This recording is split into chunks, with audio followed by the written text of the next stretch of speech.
त्वमादिदेवः पुरुषः पुराणः त्वमस्य विश्वस्य परम निधानम वेत्तासि वेद्यम च परम च धाम त्वया ततं विश्वमनंत रूप वायु यमः अग्निवर्णः शशांकः प्रजापतिस्त्वं प्रपितामहस्य नमो नमस्तेस्तु सहस्त्रकृत्वा पुनश्च भूयोऽपि नमो नमस्ते।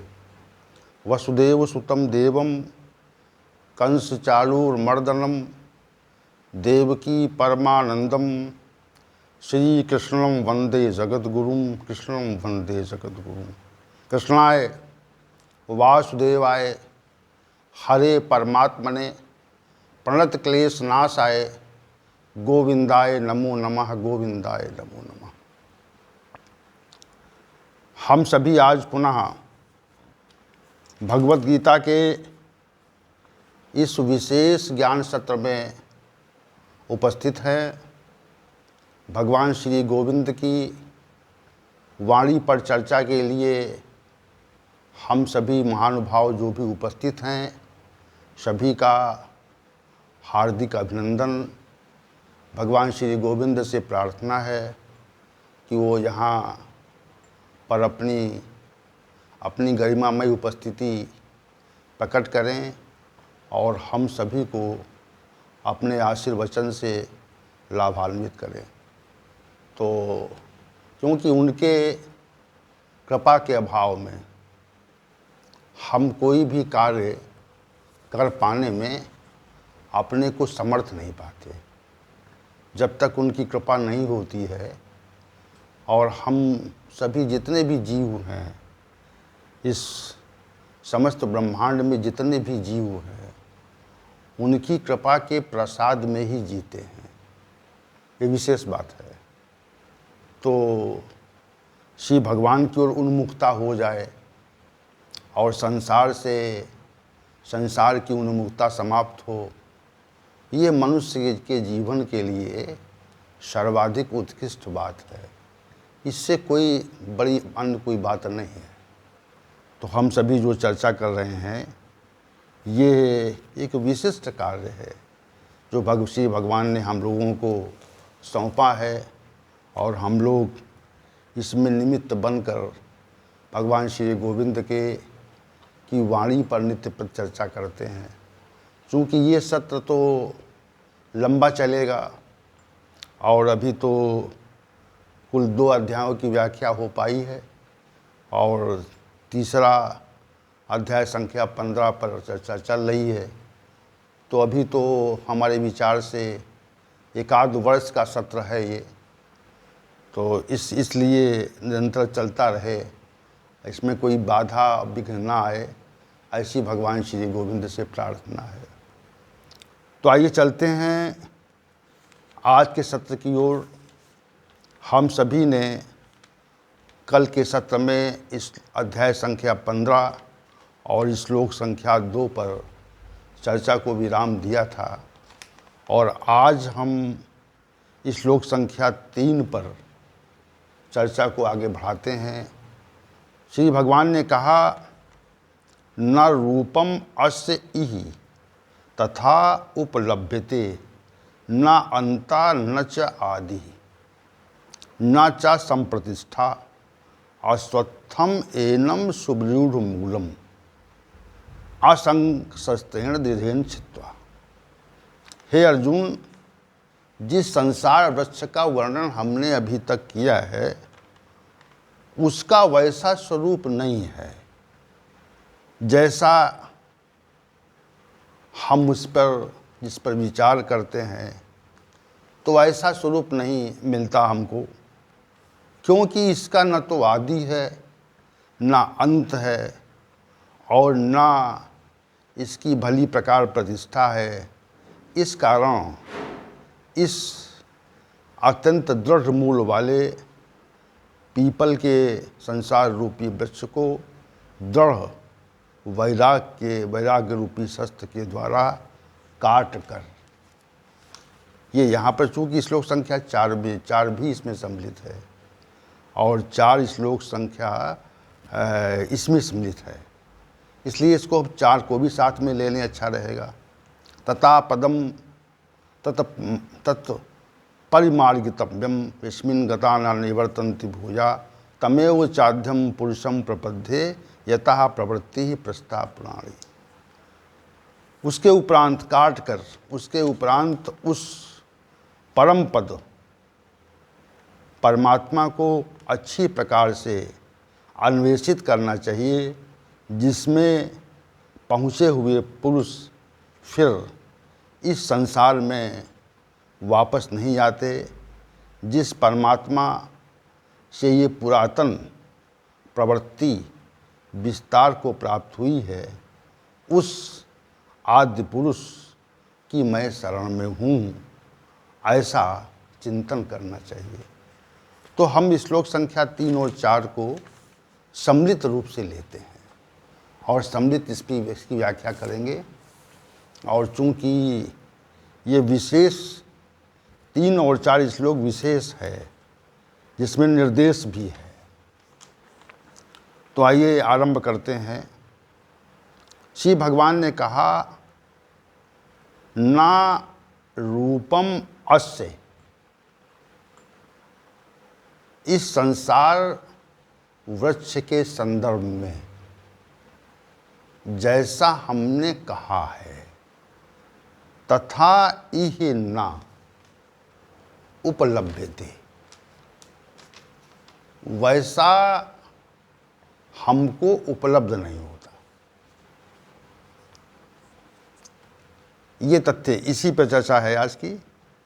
अस्य रूपम तथा इह न उपलभ्यते, ये जो संसार वृक्ष जिसका वर्णन श्री भगवान ने किया था, तो वैसा उपलब्ध नहीं होता। संसार वृक्ष का वर्णन कैसा है, इस बात को आप समझिए। आप संसार वृक्ष का जो वर्णन इस श्लोक संख्या 1 और 2 में कहा था श्री भगवान ने कि संसार रूपी वृक्ष को अविनाशी कहते हैं, वेद उसके पत्ते कहे गए हैं, और जो इसको तत्व के सही जान लेता है वह वेदों के अभिप्राय को जानने वाला है। और इस संसार वृक्ष जो है वह तीनों गुणों के द्वारा सिंचित है। विषय भोग रूपी कोपलों वाली शाखाएं हैं, जो नीचे और ऊपर सर्वत्र विस्तार ले रही हैं। कर्मों के बंधन से बांधने वाली जो मूल हैं, वह नीचे और ऊपर सभी लोकों में व्याप्त हो गई हैं। तो संसार वृक्ष का जैसा स्वरूप श्री भगवान के द्वारा वर्णित किया गया है, वैसा स्वरूप इस संसार में पाया नहीं जाता, उपलब्ध नहीं होता। ये तथ्य कहा श्री भगवान ने। तो संसार वृक्ष के संबंध में आप अपने मन में ये तथ्य निश्चित रूप से बिठा लें कि इस संसार वृक्ष का जो मूल है वह परम धाम है, और उसकी जो शाखाएं हैं वो नीचे की ओर विस्तार ले रही हैं। ये बात बिठा लें आप। जैसे एक वृक्ष के संबंध में आपके मन में ये बात रहती है कि उस वृक्ष की जो शाखाएं हैं वह शाखाएं ऊपर की ओर होती हैं, मूल नीचे की ओर होता है, जड़ नीचे की ओर होती है। तो संसार वृक्ष का जो स्वरूप है वह संसार में जो वृक्ष हैं उनके प्रतिकूल है। एक संसार में जो वृक्ष हैं उनकी उनकी जो जड़ें होती हैं नीचे होती हैं, और संसार वृक्ष जो है उसकी मूल ऊपर होती है। ये तथ्य हम मन में पहले बिठाएं।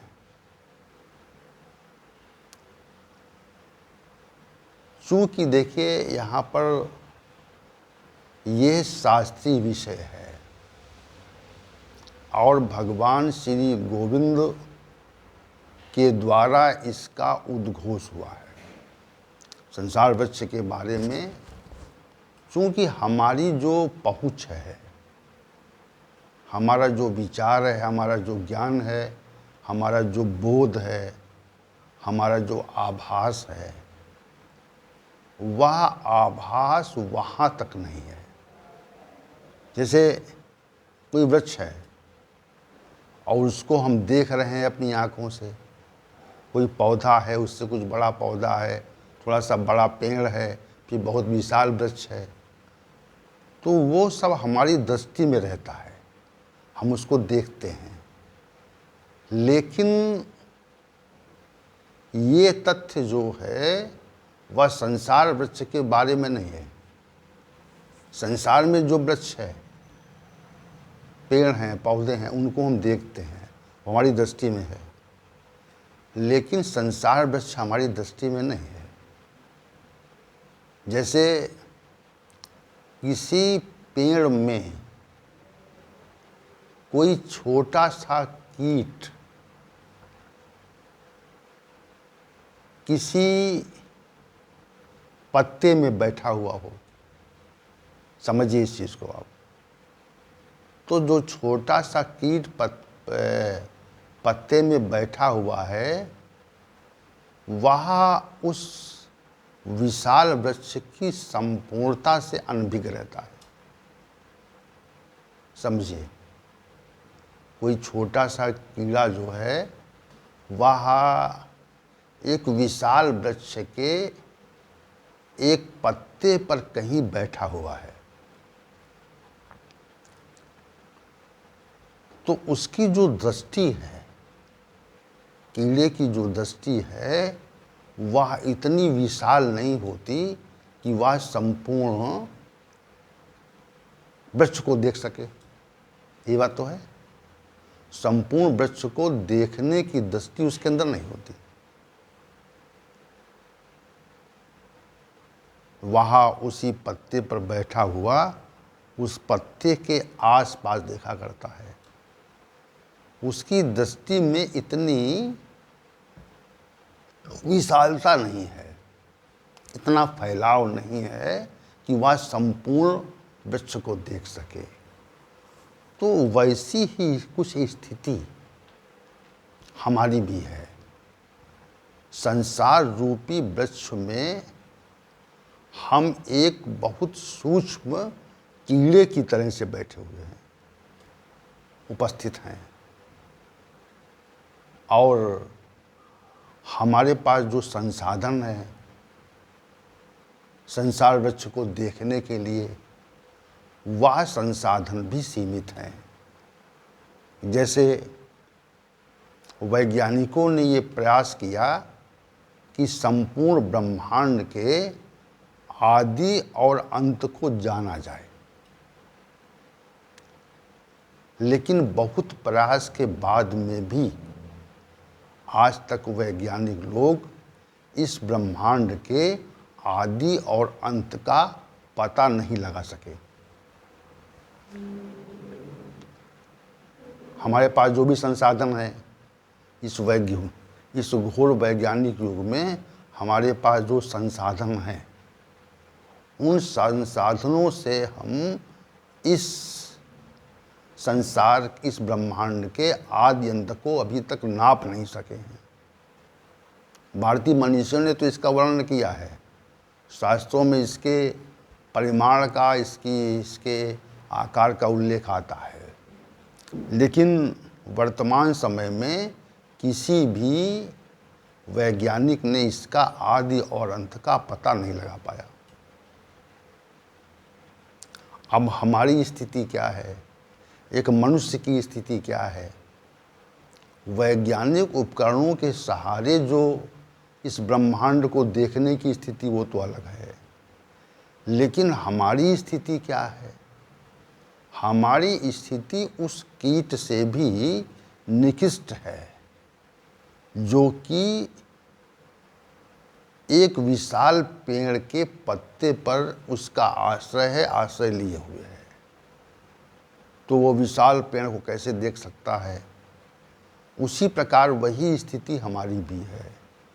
ये जो संसार रूपी वृक्ष हम देख रहे हैं, उसका अनुभव कर रहे हैं, उसमें हम कीट से भी छोटे हैं। हमारा जो जानना है, हमारा जो बोध है, या हमारा जो ज्ञान है, या हमारी जो बुद्धि की सीमा है, वह बहुत निम्न है। इस ब्रह्मांड रूपी वृक्ष को देखने के लिए, उसका अनुभव करने के लिए, उसका साक्षात्कार करने के लिए हमारे पास जो दृष्टि है वह बहुत निम्न कोटि की है, अत्यंत निकृष्ट है, अत्यंत निम्न प्रकार की है। इस तथ्य को हमें समझना चाहिए। तो हम इस संसार रूपी वृक्ष को कैसे देख सकते हैं, उसका अनुभव कैसे कर सकते हैं? जैसे हम किसी ऊंचे पहाड़ के बिल्कुल नीचे खड़े हुए और वो पहाड़ सैकड़ों किलोमीटर पीछे विस्तार ले रहा हो और हजारों फीट ऊंचा हो, तो हम जब उसके मूल में खड़े हैं, जहाँ पर हम खड़े हैं, तो वो पहाड़ पृथ्वी के नीचे भी बहुत गहराई में होगा और उसका पीछे भी विस्तार बहुत ज़्यादा होगा और उसका ऊपर विस्तार बहुत ज़्यादा होगा। तो हमारी दृष्टि में वो पहाड़ नहीं आ सकता, हमारी दृष्टि में वह पहाड़ नहीं आ सकता, क्योंकि हमारी दृष्टि की जो दृश्य क्षमता है, देखने की जो शक्ति है, वह बहुत ही सीमित है, बहुत सीमित है। और इतनी सीमित है कि हम उसको देख ही नहीं सकते। वैसे ही ये जो संसार रूपी वृक्ष है, फिर समझिए, जो संसार रूपी जो वृक्ष है, ये है इतना विशाल है। तो ये हमारी दृष्टि में नहीं है, ये केवल श्री भगवान की दृष्टि में, चूँकि उनका जो वास है वह मूल परमधाम में है। इस संसार वृक्ष के मूल जड़ परमधाम में है, तो वहाँ से वह इस संसार वृक्ष को देख रहे हैं। हम समझाने के लिए बात प्रकट कर रहे हैं कि वह तो देख रहे हैं, लेकिन हम नहीं देख पा रहे हैं, हम नहीं देख पा रहे हैं। उनकी दृष्टि तो है, उनकी दृष्टि में संसार वृक्ष है, संसार वृक्ष उनकी दृष्टि में है, तभी उनके द्वारा इस संसार वृक्ष का वर्णन किया गया है। शाखाओं का, पत्तों का, उसके मूल का, नीचे उसके विस्तार या फैलाव का, ये सब वर्णन पहले किया गया ना। लेकिन हमारी दृष्टि में तो वो बात नहीं है, हमारी दृष्टि से परे तथ्य है वो, तो हम तो उसको समझ नहीं पा रहे हैं। श्री भगवान कहते हैं, अस्य रूपम तथा इह न उपलभ्यते। जो इसका स्वरूप है वह यहाँ पर उपलब्ध नहीं होता। जो इसका अस्य रूपम तथोपलभ्यते तथा इहि ना उपलभ्यते, वैसा स्वरूप इसका प्राप्त नहीं होता हमको। कैसे प्राप्त होगा? हमारी दृष्टि वहाँ तक नहीं है, हमारी दृष्टि वहाँ तक नहीं है। तो जब दृष्टि नहीं है, वहाँ तक दृश्य क्षमता नहीं है, तो उपलब्धि कहाँ पे है? जैसे हमने किसी फल को देखा तो फल के विषय में ये जाना कि ये फल इस आकार का, इस प्रकार का, इन गुणों वाला होता है। लेकिन अगर इतना बड़ा फल हो उसको हम देख ही ना पावें, अगर देख ही ना पावें तो हम कैसे उस फल का वर्णन कर सकते हैं। कहते श्री भगवान अस्य रूपम तथा न उपलब्धते, वैसा यहाँ मिलता नहीं है। अगर हम जानना भी चाहें कि हम जानना चाहें, इस संसार वृक्ष को देखना चाहें, तो इस संसार वृक्ष को हम देख नहीं सकते। इसमें आकार, प्रकार और परिमाण की भी बात है और दूसरे समय की भी बात है। जैसे हम आज तक असंख्य योनियों में घूमे, असंख्य योनियों में घूमे, तो हम पहले इस जन्म के पहले किन किन योनियों में थे, तो जिन जिन योनियों में थे उनका ज्ञान हमको नहीं है, लेकिन थे। संसार वृक्ष का स्वरूप तो है, लेकिन वह हमको प्रतीत नहीं हो रहा, उसका हमको आभास नहीं हो रहा। तो जिन जिन योनियों में हम घूमे, जहाँ जहाँ रहे, कितनी बार मनुष्य बने, कितनी बार पशु बने, जो भी, तो जितनी भी योनियों में हम घूमे हैं उसका हमको ज्ञान नहीं है, उसका हमको बोध नहीं है। तो हमसे कोई पूछे अगर कि आप इस जन्म के पूर्व जो जन्म थे उनमें किन किन योनियों में रहे आप, तो इसका उत्तर क्या देंगे? हमारे पास इस प्रश्न का कोई उत्तर ही नहीं है, क्योंकि हमारी सज्ञानता वहां तक नहीं है। और हम कब से घूम रहे हैं ये पूछे तो भी हम उस प्रश्न का उत्तर नहीं दे पाएंगे। और कब तक घूमते रहेंगे इस प्रश्न का भी उत्तर हमारे पास नहीं है। इन किन किन तीन प्रश्न हमने उठाए कि हम किन किन योनियों में रहे, तो इस प्रश्न का उत्तर हमारे पास नहीं है, हमारी सज्ञानता के बाहर चीज़ है। अब कब से हमारा ये है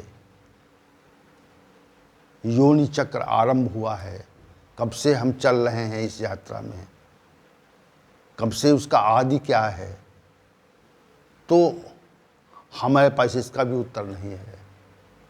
अच्छा, कब तक यात्रा चलती रहेगी, ये कहाँ इसका अंत है, तो हम कहेंगे ये भी हमको नहीं मालूम है। तीनों प्रश्नों के उत्तर हमारे पास नहीं है। तीनों प्रश्नों के उत्तर जो हैं वह हमारे पास नहीं है। तो हम क्या हैं, फिर हम अपने विषय में क्या जानते हैं?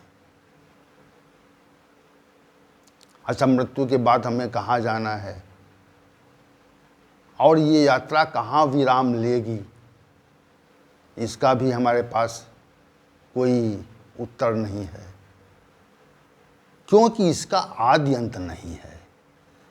इसका आदि अंत नहीं है, ना आदि च ना अंत। श्री भगवान इसी कहना चाह रहे हैं। जैसे हमने इसको उदाहरण के दे करके इसको समझाना चाहा। जैसे जीवन का कोई आदि अंत नहीं है, इस जीवन का आदि कब हुआ और अंत कब हुआ, अंत कब होगा, इस तथ्य को हम नहीं जानते। ये हमारी स्मृति में नहीं है, हमारे ज्ञान में नहीं। और हम कब से यात्रा कर रहे हैं अनेक योनियों में, तो इसका भी हमें ज्ञान नहीं है, इसका भी ज्ञान नहीं है। ये यात्रा कब तक चलती रहेगी, तो इसका भी ज्ञान नहीं है। तो ना आदि का ज्ञान है ना अंत का ज्ञान है। वैसे जो संसार रूपी जो वृक्ष है, इसका जो आदि है और इसका जो अंत है,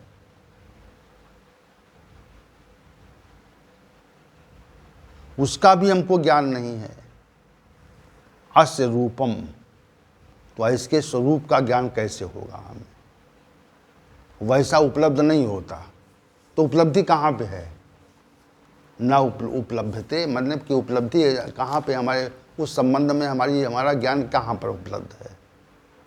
श्री भगवान का कथन यहाँ पे यही है कि भाई ना तो उस संसार वृक्ष के बारे में आप जानते हैं और न ही उसके आदि अंत के बारे में जानते हैं। तो जब आदि अंत के बारे में आप जानते ही नहीं हैं, मनुष्य जानता ही नहीं है, तो आदि अंत के ज्ञान के अभाव में जो स्वरूप इस संसार वृक्ष का हमारे मन में बैठा हुआ है, वैसा नहीं है। हम कल्पना कर सकते हैं केवल। संसार वृक्ष का जो वर्णन श्लोक संख्या 1 और 2 में किया गया है, उसकी एक परिकल्पना हमारे मस्तिष्क में तो हो सकती है। उसकी परिकल्पना कर लें कि ऐसा है, ऐसा है, ऐसा है, ऐसा है। वो शास्त्रों को समझ करके अगर ये न बताया जाता कि इसका जो मूल है वह ऊपर है, तो इसको हम समझ ही नहीं पाते कि इसका मूल कहाँ है। हम संसार वृक्ष के संबंध में ये जान नहीं पाते कि इसका आखिर मूल है कहाँ पे और तने और शाखाएं कहाँ पे इसकी हैं। तो ये संसार वृक्ष के बारे में जो विशद वर्णन श्री भगवान ने किया, ये विशेष वर्णन है। श्री भगवान कहते हैं न रूप अस्य इहि तथा उपलब्धते, न अंता न च आदि। न तो संसार वृक्ष का आदि है, न अंत है, और न वैसा स्वरूप है जैसा हम अपनी संकल्पना में लाते हैं। हमारी कल्पना कहाँ तक है? हमारी कल्पना की सीमा है, और उस सीमा तक ही संसार वृक्ष के संबंध में जान करके भी कल्पना करते हैं। से किसी वस्तु को हम बारे में कोई बताए हमको, तो मन में विशेष शक्ति होती है कि जो बताया गया है उस संबंध में हम कल्पना कर लें। कल्पना करने की शक्ति विशेष होती है उसके अंदर। तो श्री भगवान का कथन यहाँ पे इतना ही है, न रूप